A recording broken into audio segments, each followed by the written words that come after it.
Hello, and this is Walking of Monsters 2. Sorry, it's worried the sound wasn't working.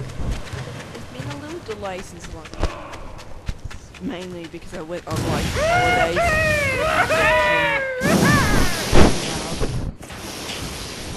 Oh, why does it sound big? Phew. And I wasn't at work for a while. Oh well, Dad, I'm recording at the moment. Here we happen to be in a carbon-rich coal forest near what would be the Joggins Cliff in Nova Scotia. I don't think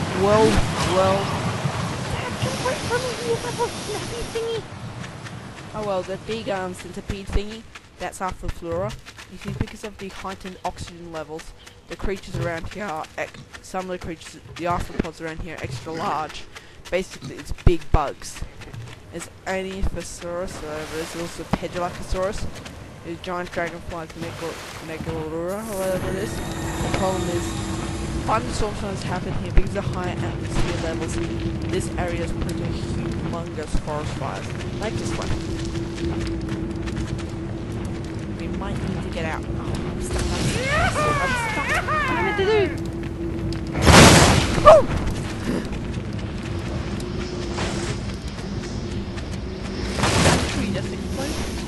That's just the afterfloor. Creatures are starting to panic now. They want to see the forest. So they are. They're all crossing the lake. The forest is now engulfed the entire island. Good thing most of the creatures have left. This kind of awkward.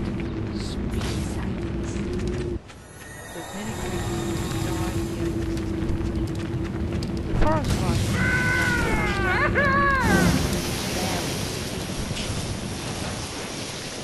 Here's some late stragglers being still in the forest.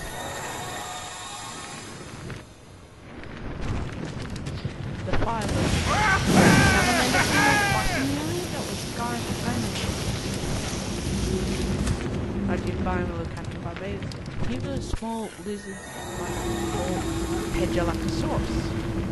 And be one of the earliest reptiles, the Hydlomius. My husband around here somewhere who sort of started to look green as the earliest reptile of all. Though the ones around here weren't the last populations. Most of them is now interfered by.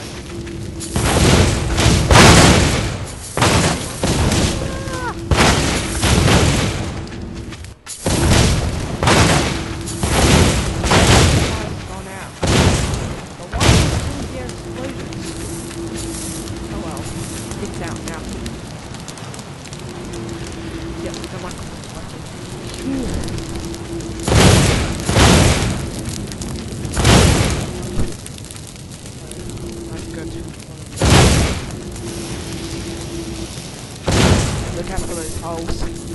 You might fall into them. Oh, haven't you used the captain guy here? You have the little guy with Barbados. They used to except for those forest reptiles. And an upcoming series called mini-series called Sporine. So that would be revealed later on.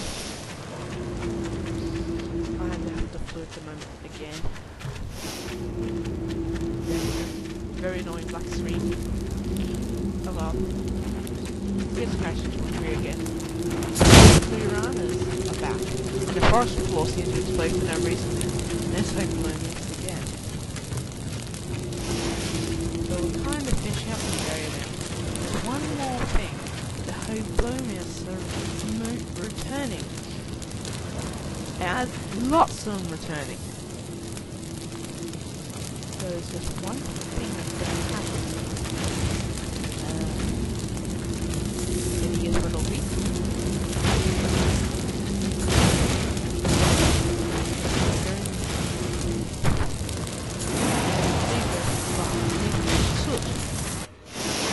What? I just fell down a hole? Okay, this wasn't planned. Now we're a bit later on in the Mid-Permian. The carnivorous extinction has happened since, and the creatures have since. And the gigantic arthropods are extinct, though some of the smaller ones are around. You see, now the reptiles have risen up and started to rule the land. Here we have Estimasuchus borealis, another member of the same genus as Estimasuchus maxima, or whatever it was. You know, the one with the massive set of horns? Oh well, this is actually the animation quality on these creatures is about the average of what is about the average for creatures that will appear from now on. Basically, everything's starting to make over, get changed very the creatures you used to see. Though these guys won't be changed very much. Just have to add descriptions of things. Oh well, the Estimasuchus have crossed the river on the journey through these forests to find better grazing grounds. Animals have spent so much time finding food because it's so spread out. Problem is, these Estimasuchus, after escaping the platypus sporia or whatever, carnivorous amphibians are heading straight into a trap. The Diadolpha, whatever it was, is a type of carnivorous gorgonopsid and are attacking a lone female Estimasuchus, or male, I can't tell which one it is. They become separated from the rest of the herd, and for some reason it's taken to the water. The Estimasuchus now starting to gorge themselves on the fresh vegetation. So this one, the water's in a bit of trouble. It's still being camped out ruthlessly. So that's just coming to land now. You see,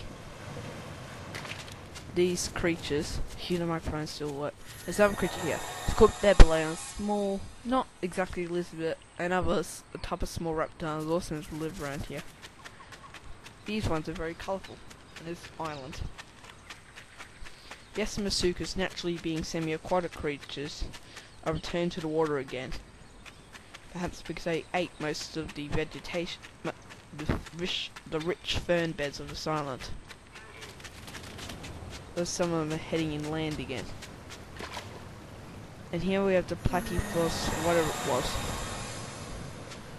Oh, two of the Estimasuchus are seeking each other out over territorial claims. The problem is one has unfortunately fallen prey to the Diadolpha, or whatever it was, and suffered some brain damage. So this one is probably going to be eliminated. And normal minded other ones attacking it. Unfortunately, the one with brain damage does not even realise it's under attack. Now, we're moving to a different time in the late Permian Karoo Formation in the middle of the terrible Permian mass extinction. This is a little earlier than the original walking monsters. The little creature back there is Diectodon, small Diectodonts, reptiles who kind of be ruling the area at the moment. Here we have two different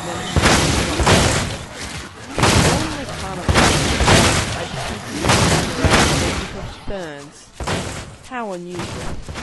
We also have Pariosaurus, a large herbivorous mammal-like reptile. In fact, many of the animals around here are mammal-like reptiles. Though several families, like the gorgonopsids, will go extinct in this mass extinction, but ones like the Diectodonts will survive. Here we have some Rhinisuchus in a drying up waterhole. Rhinisuchus happened to be a gigantic amphibian, along the last of the labyrinthodont amphibians. The last of them, Coolosuchus, lived in the early Cretaceous Australia. Actually, you know, all these little series, I'm trying to include one Australian location, but life in the waterhole is about to be turned on its head. The arrival of a herd of Listosaurus. Unfortunately, one of the Listosaurus previously died in this canyon. See? Sad carnage, isn't it? The problem is the life around here, the waterhole is going to become a lot tougher. Because these rich fern beds are also going to grow here, like in the Mid-Permian Ural Mountains, and are also on the verge of being eaten. What happened? Never had that happen before. The Listosaurus now walking across the plain. But when I made this video, I hadn't actually upgraded the creatures. These are small in the Sporosaurus Park, where these are actually correct size. But the Lystrosaurus now looks a bit different.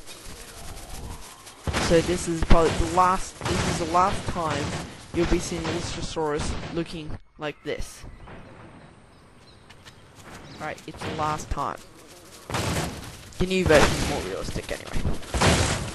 So these Lystrosaurus and these gobbling away from the vegetation.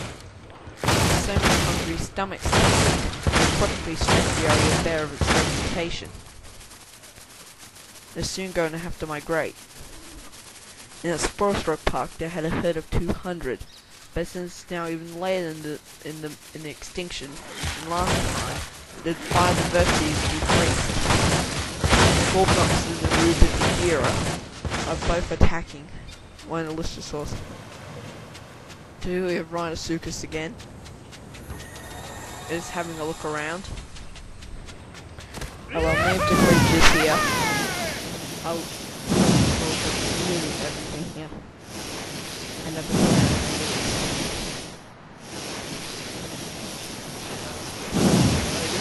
They're going on a long, dangerous migration. Well, not necessarily dangerous, but they're going to go across. They could get lost easily. The Ichnodonts, meanwhile, are flourishing. There's an adequate amount of underground plant tubers in the neighbouring area, most of them from the now uprooted ferns, that lasted through the drought. Here's a Leuciodon rovers, another Splandia. These animals traditionally live out on the plains, but they're also starting to get hungry. So many animals are getting hungry here because the Lystrosaurus keep on eating all of the nutritious vegetation. Well, what vegetation around here is even slightly nutritious. All this dead stuff has the equivalent nutritional value of cardboard. Would anyone like to have cardboard on a dish? Oh well, the Gorgonops is trying to one of the Gorgonops try to go Dictodon hunting, and this one secured a Dictodon for its meal. Although these are small prey. Pariosaurus, usually waterside browsers, are also following the Lystrosaurus out of here, leaving only the Rhinosuchus, Dictodonts, and some of the Gorgonopsids, and the Gorgonopsids and Rubidigira being the only animals decided to stay. Though even the Gorgonopsids and the Rubidigira are migrating too, following their prey. Basically, everyone's abandoning the waterhole, except for a few hardy survivors. The problem is, these Dictodon burrows are like potholes, and many animals fall down them easily. Hey, this is a bit like whack-a-mole.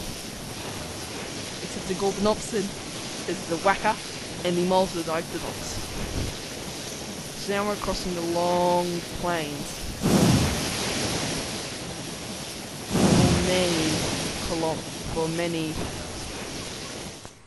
for many a meter. The hills around here are parched and dry. The Permian mass extinction is the largest mass extinction the world ever faced. Here, until the Holocene one, of course. So here we have what was left of a waterhole, and they used to have fish here, but they died. The animals around there also had the Lystrosaurus moved to the other waterhole when it dried up. Was the bigger one in the direction they're heading to.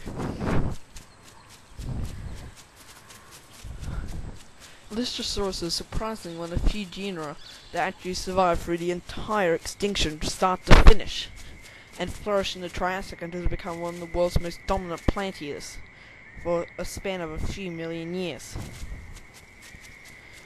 So, voila, water, and lots of it. This area is relatively animal empty, but it's soon going to become bustling. But soon enough, we'll sort of vegetation here. Though this will probably last a couple of days, considering they just had a banquet earlier on. They're all gathering up the rock to catch up with the remnants of their herds. Well, that's the final of Walking with Monsters 2. That's the end of the walking. Well, that's the last part of the Making of the Walking with series. So this is the first part when you put it all in correct order. Goodbye.